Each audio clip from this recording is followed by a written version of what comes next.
एको बेरे रात में ना जागा सखी रे भातार मोरा भागा तो एको बेरे रात में ना जागा सखी रे भातार मोरा भागा सखी रे भातार मोरा भागा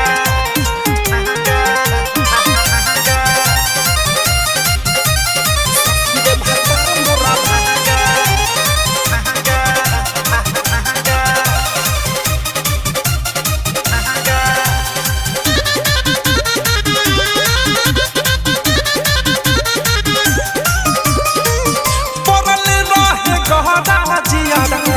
कैनी रात भर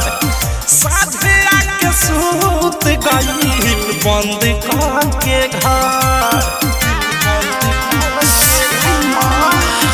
पड़ल रहे गहरा जियाज कैनी रात भर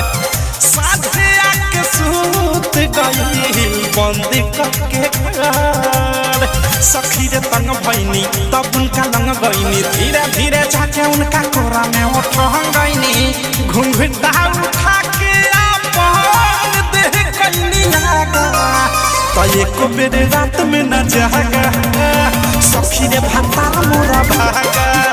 तो एको बेरे रात में न जागा सखी रे भातार मोरा भागा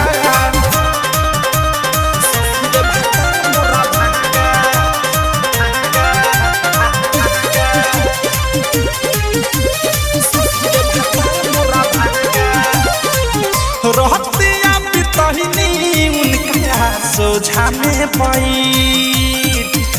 सहू से खजाना गैला नीराई रतिया बितहिनी उनका सोझा में बैठ सहू से खजाना गैला नीराई मुकेश के जियादा प्रियांशु हो नियादा मिलल अनुराग रे मरद दांत चियादा कहा कहीं बिकी विशाल घुस देले दागा तो एको बेरे रात में ना जागा सखी रे भातार मोरा भागा तो एको बेरे रात में ना जागा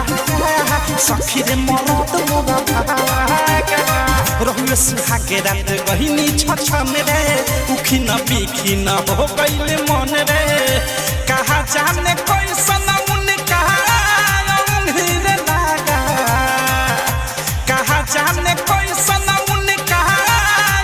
रे लागा तो एको बेरे रात में ना जागा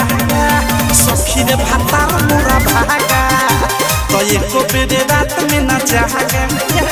सखी रे भातार मोरा